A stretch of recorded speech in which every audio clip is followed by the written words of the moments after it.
Okay, thank you, Stefania.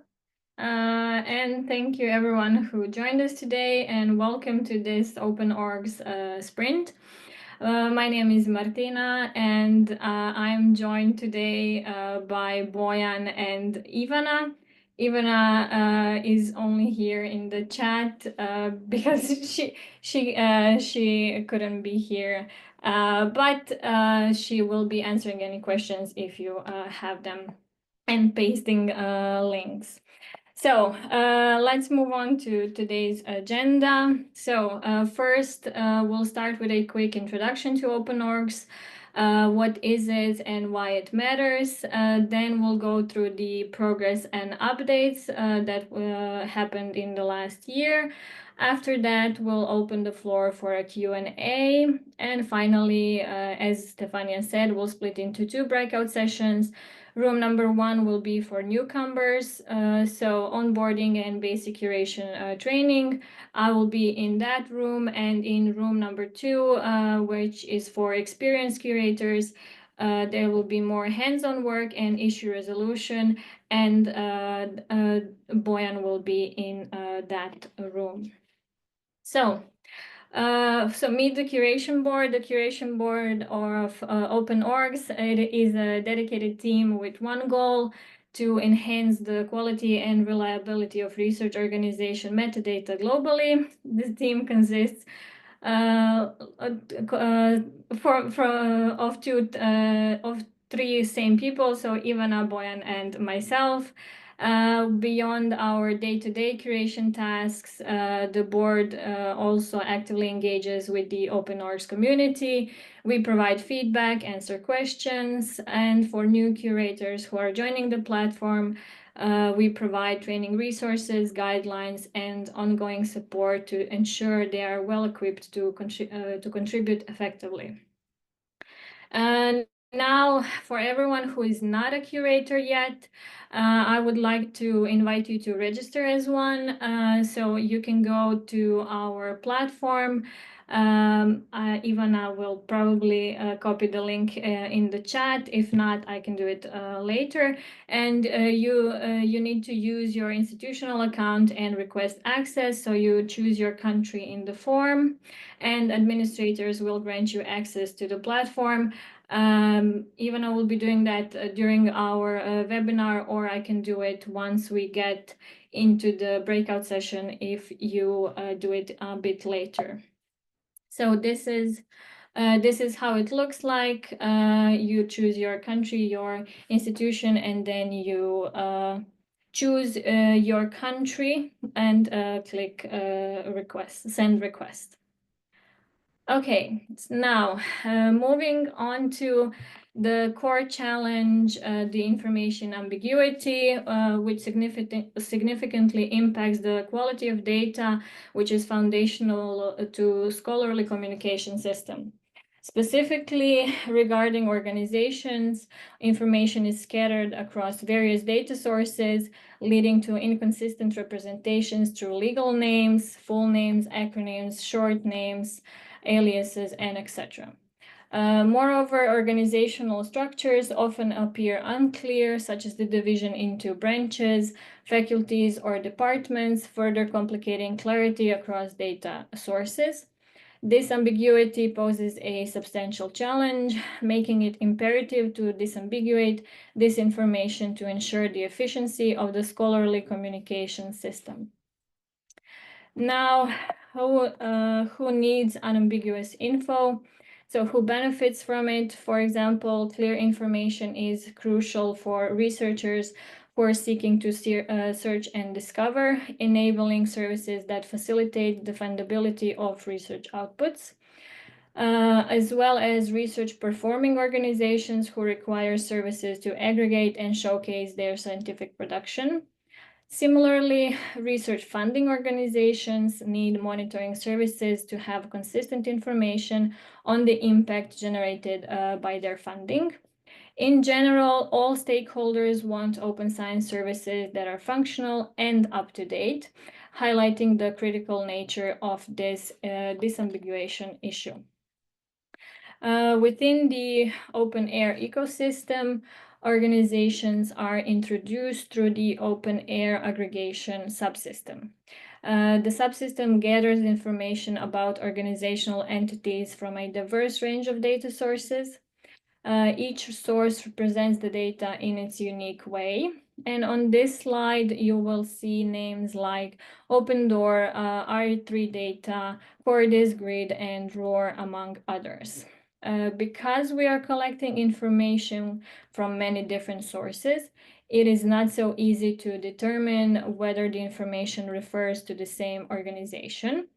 Organizations are mentioned in various ways, so as responsible bodies for managing data providers, as managers or beneficiaries of projects, and as affiliations of researchers in the full text of articles and papers. However, harvesting data from these sources presents challenges, such as the lack of common identifiers across all initiatives, despite the existence of IDs for organizations.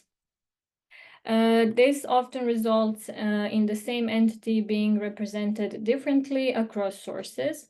And just an example here, how this looks in OpenOrgs. When an organization is already curated, we can see here all of these different versions of the same organization that come from various sources. So here we have OpenDoor, Korda, Ruđer Bošković Institute, and EOS. So this is our institute, the Ruđer Bošković Institute, and you can see the different names that are here. Okay, now once the data is imported, we move to disambiguation, which is figuring out which entries refer to the same entity and which do not. OpenAIRE started tackling these problems with an automated system, which faced uncertainties due to incomplete data. The current matching algorithm groups organizations by legal name and website URL, and then performs pairwise comparisons within each group. This visual here resembles the previous approach. So before OpenOrgs, data provision was fragmented and often inconsistent. Initially, there was a link between the application system and the OpenAIRE portals. This means the results from the system would automatically show up on these portals. Now, however, due to problems with accuracy and reliability, a decision was made to remove this direct connection. That's when OpenOrgs was introduced. And today we have a structured pipeline in which OpenOrgs acts as a middle layer between the application system and the public portals. So data is imported, duplicates and conflicts are flagged, and at this point, data curators play a crucial role. They review and mediate the information which is produced by automated algorithms before it is shown to users on the OpenAIRE portals. This change aimed to improve the quality and reliability of information that users see. Once organizational data is curated and disambiguated in OpenOrgs, it flows into the OpenAIRE graph. From there, this clean, disambiguated, high-quality data directly feeds into OpenAIRE services, such as Explore, Monitor, Connect, and the Open Science Observatory, to which curation work can be really helpful and useful. In summary, the process of organization disambiguation significantly enhances the effectiveness and the utility of the OpenAIRE services by ensuring that metadata are accurate and clearly attributed.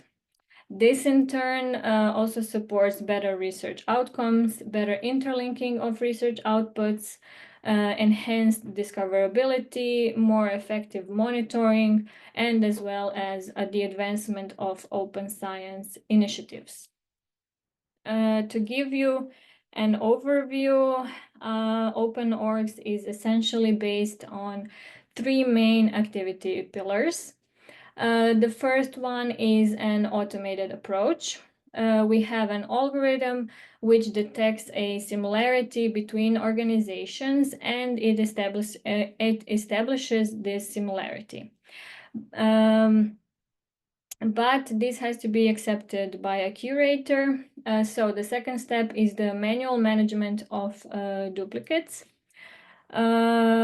This enables curators to manage these duplicate suggestions by either confirming or denying them, recognizing that some decisions can only be made by humans. Then the third pillar is the metadata curation, in which the curators can enrich the quality of the data and improve the findability of organizations within the large space of data OpenAIRE has developed.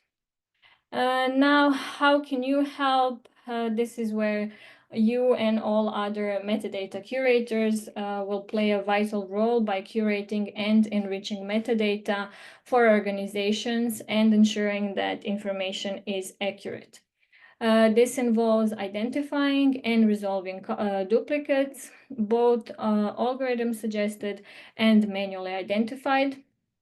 Also establishing parent-child relations to create organizational hierarchies, approving organizations, adding new ones to our database, documenting insights in the notes section for each organization, and resolving conflicts through merging or distinguishing organizations.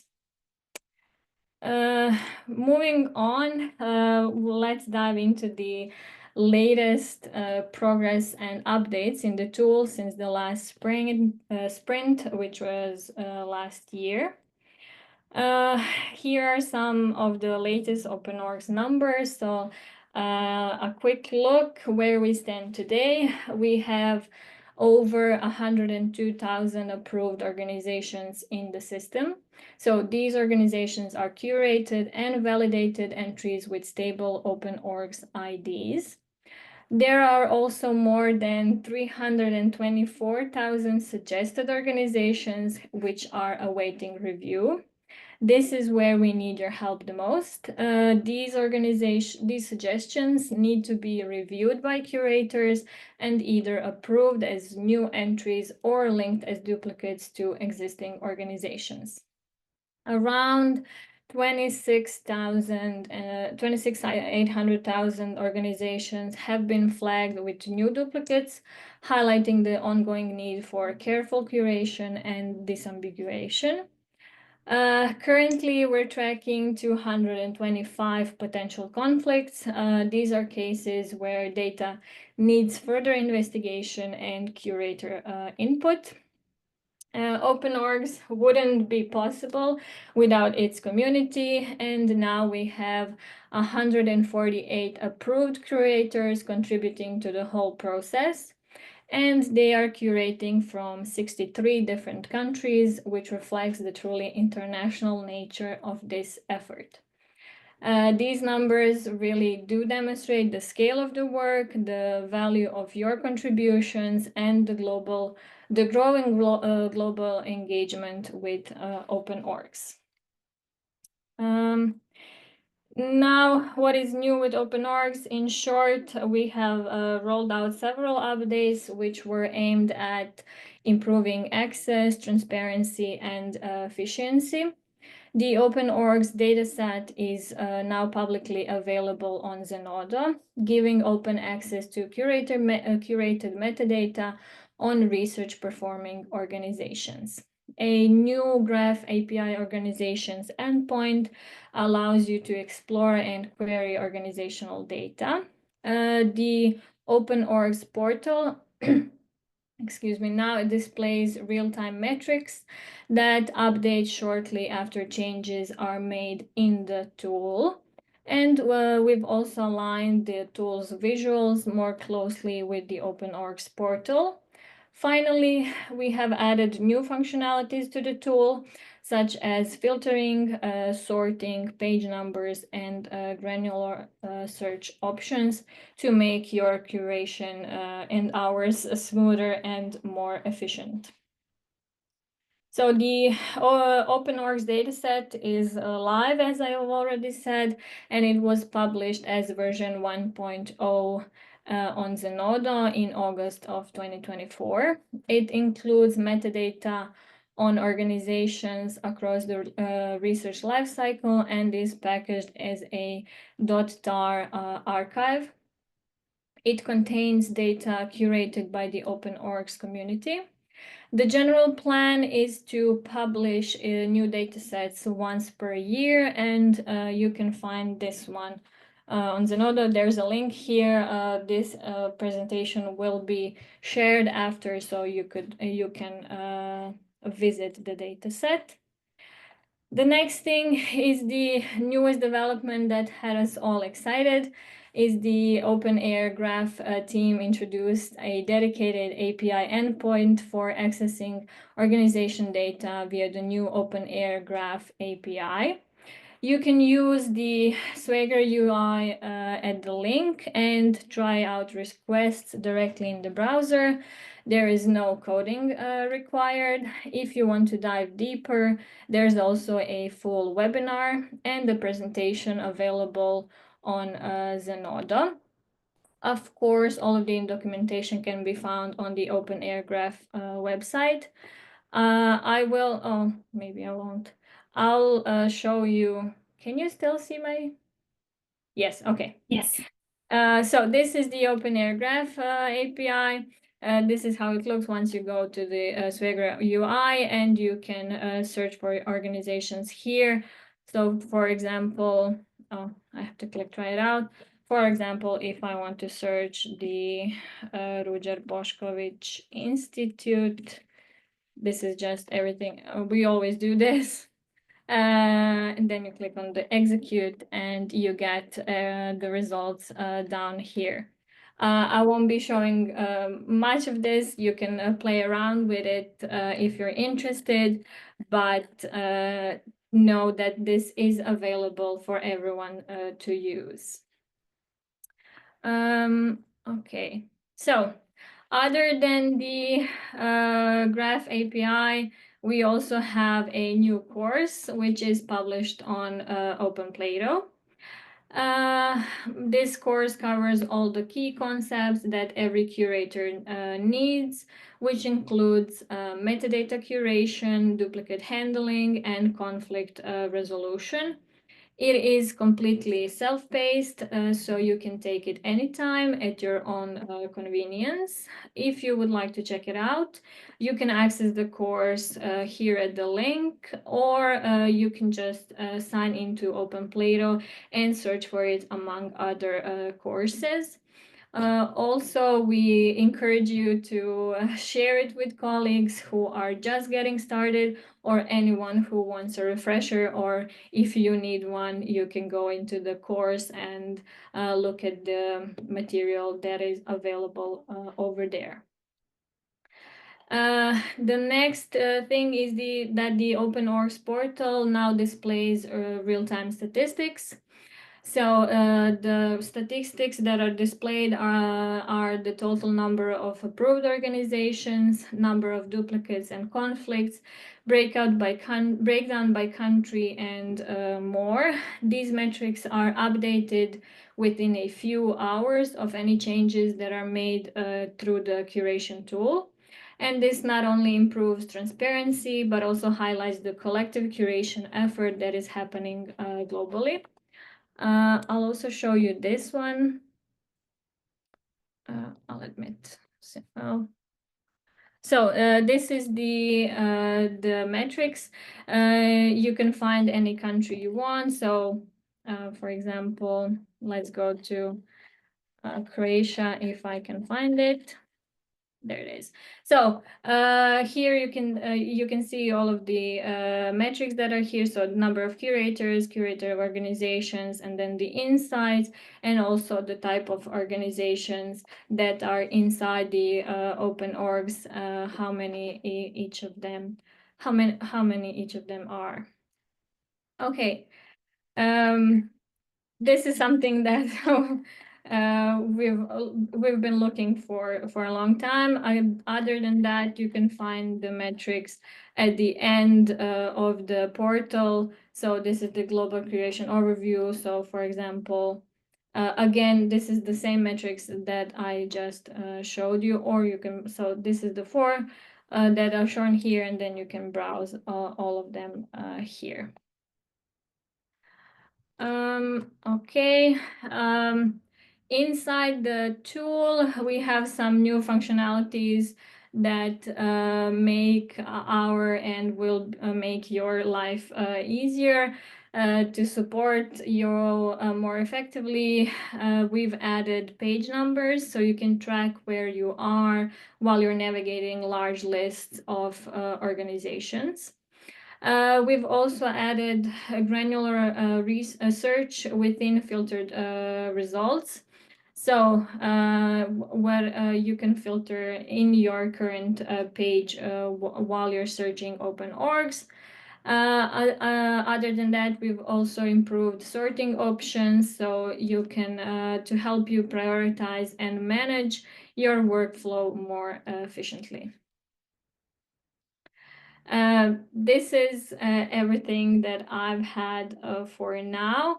And we will be moving into the Q&A session part of this. If you have any questions that you would like to ask now, you can, and we'll try and answer all of them. I don't know if anything was in the chat or not. I'll stop. Martina, thank you so much. And for everybody, you may have noticed it, but if not, in the meanwhile, Ivana was posting all the links related to the resources that Martina presented in the chat. So you will have the presentation. We will send it as a follow-up email. We will post it. We will deposit it on Zenodo. You will find it in the website, etc. But already you can follow the links in the chat for all these resources. And now open floor to comments, questions. You can raise your hand or type in the chat.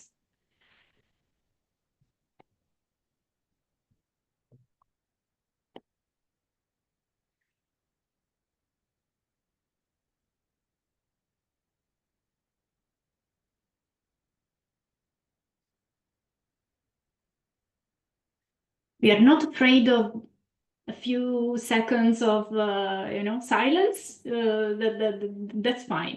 Take your time.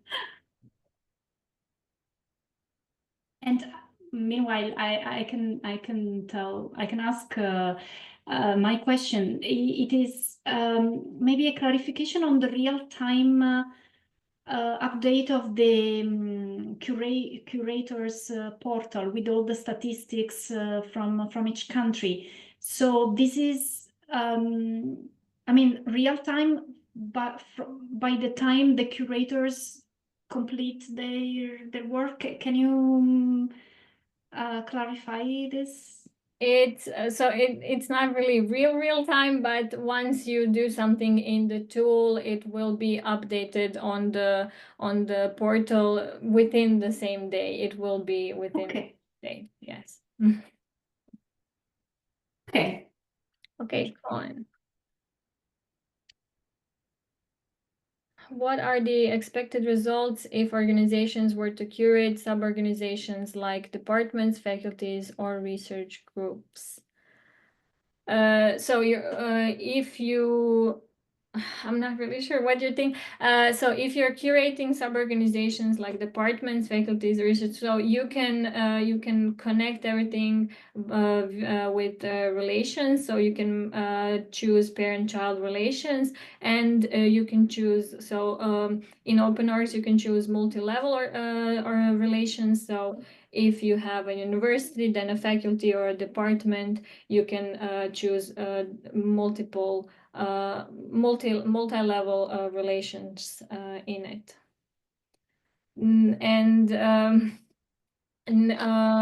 We so far it's been that the research products were only shown one level up, but it is okay, Ivana. Sub-organizations would gain visibility as distinct entities, making it easier to find specific groups or labs. Credit can be properly attributed to the correct unit, especially for research outputs or project. Yes. So, and if you do that, and now there will be propagation of connected research products across these levels. It's being implemented as far as we know, but it's in the testing phase.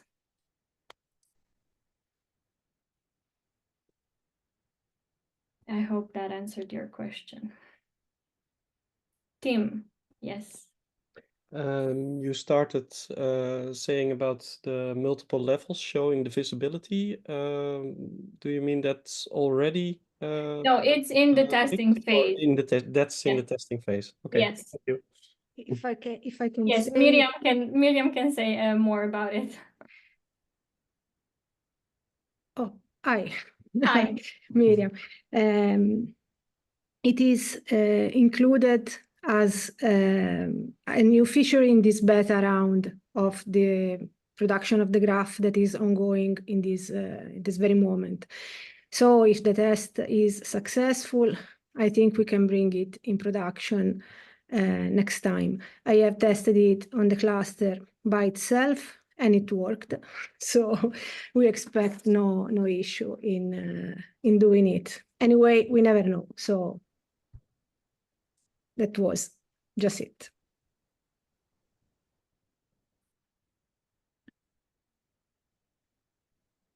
Yes, Tim. Just one question about that. Is there any idea on when it could be going into production phase? If everything goes as expected, it should go in the next round of production. That means the one that should be started by the end of the month. Okay. Okay. Thank you. The propagation should be the propagation of affiliation should consider 2 levels or up on the hierarchy, but the implementation is general to include more than 1-2 levels. So we have to verify how it goes, and then we will see. Yeah.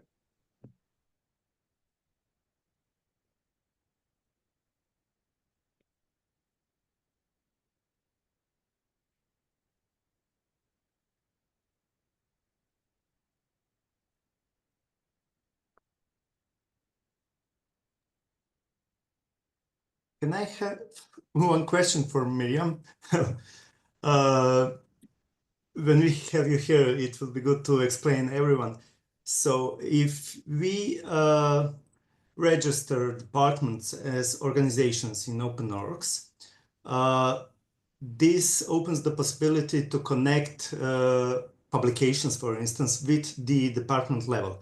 But since the connection between publications and organizations is made automatically, it is probably necessary that affiliation at the publication mentions the department also, because the algorithm will not be able to define which department of this faculty is actually going on. So it is great that we have this opportunity in OpenOrgs, but all the users have to have in mind that the real issue also is on the affiliation level on the publications or projects, because if it's connected, at least I think so. So Miriam, can you explain this a little bit further?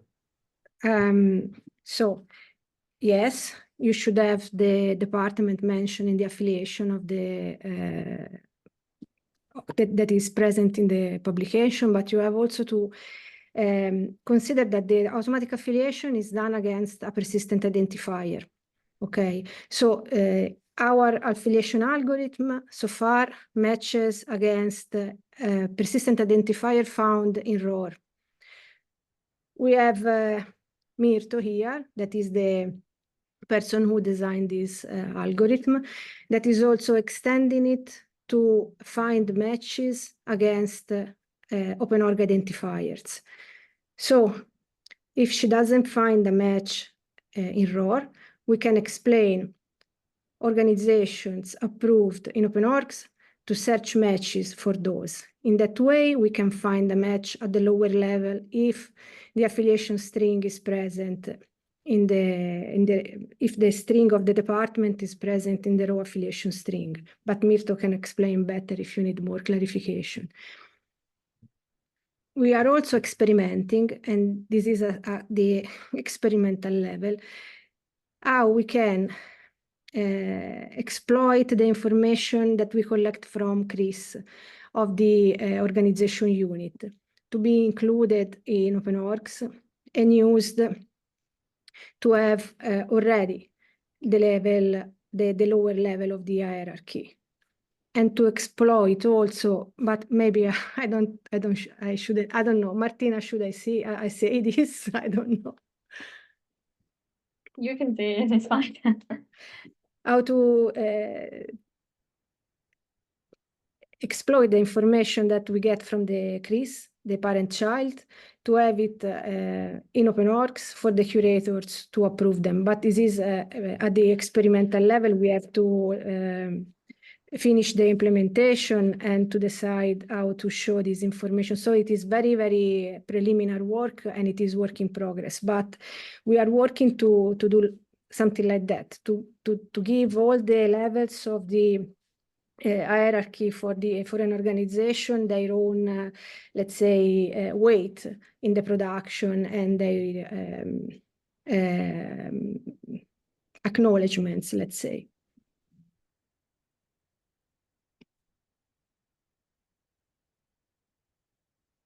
Okay, thank you, Miriam. There are two more questions. Johan, so this might be a more local issue. Is there a principle on how to deal with companies which are subunits to universities as standalone companies or a sub-organization to the university?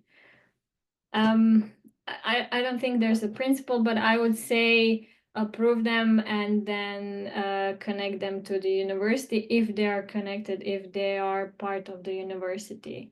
I don't know if Bojan has anything to add to this. That's how we've been doing that. Actually, I would say it will depend on the case and Yeah. what you would like to see this institution as a standalone unit or sub-organizational unit of the university. Sometimes probably one principle is better than other, and the other time are yes. I try to if you can try to see in your country how others would do it. We can tell you how we've been doing it or how others have done it, but yeah, there's not a principle that you have to abide by. The next question, Martina, maybe to add, if we take into account that the future development of OpenAIRE functionalities and that you will be able to see probably all research products connected with all subunits, departments, my guess would be that it would be better solution to connect this company to the university as a subunit, because you will be able to see the productivity of the company, but also it will be counted in the productivity of the university itself. And if you would approve it as a separate organization, not connected to the university, all its research output will not be connected to the university. So depending what you want to see in your data, but if you are from the university, you would like to see everything connected with the university, probably. That would be my guess. Sorry. The other question that is here in the chat regards private companies. There are suggested organizations and available for curation in OpenOrgs, but they're unlikely to be related to any research output. For example, a small private dental practice. Yes, I know that's a real example. How should a curator treat such organizations?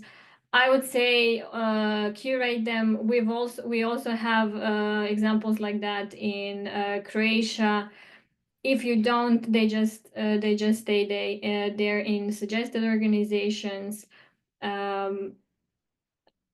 That's what we've been doing here in Croatia. So we also have a lot of organizations that are private. We curate them with information that we can find, even though they probably won't be connected to any research output. Actually, probably they are all connected at least to one They are product, yeah. and that would be probably it for most of them.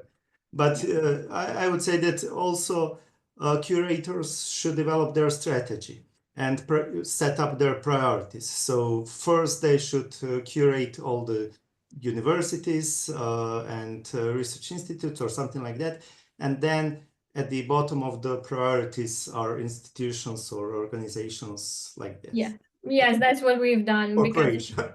first we've done the universities, all of the universities in Croatia. Now we've moved on to institutes and everything. And then now when I have the time, I go into the smaller organizations that are still there.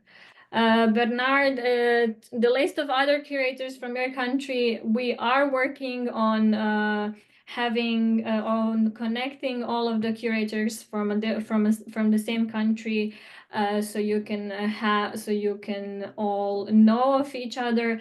But we're not there yet. But we will have something like that, so you can connect with other curators from the country.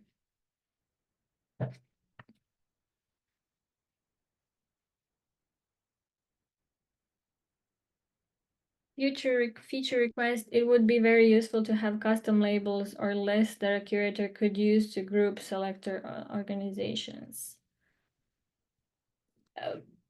We can write it down. I don't know how that would work, but we can ask if that's possible. For sure, we will write it down.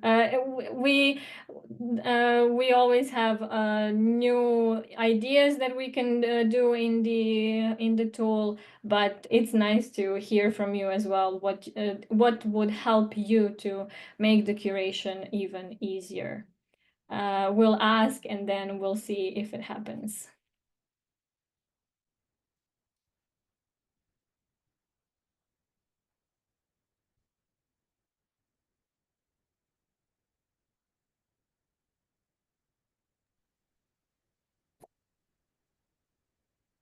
Any other questions? We have still 15 minutes that we can dedicate to this plenary discussion before moving to the breakouts. We can take a break and as you prefer. Let's see.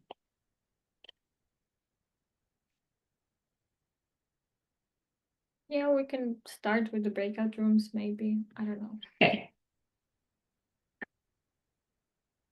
Okay. Oh, thanks.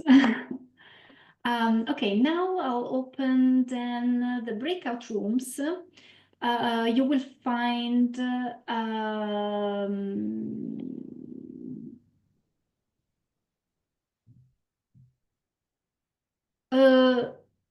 do you have so the breakout rooms are open, one for new curators and one for co-working. Do you have the chance to choose, allow participant to choose room? Yes. Okay. So now everyone should have the possibility to join a selected room. And before you go, keep keep in mind that this is a chance for you to work together in one case, or set up your account, learn how to start curating. We can be together until 3 p.m. Central Europe. But this is a time that should, this is a chance that should give you some benefits. So stay until you can and until you want.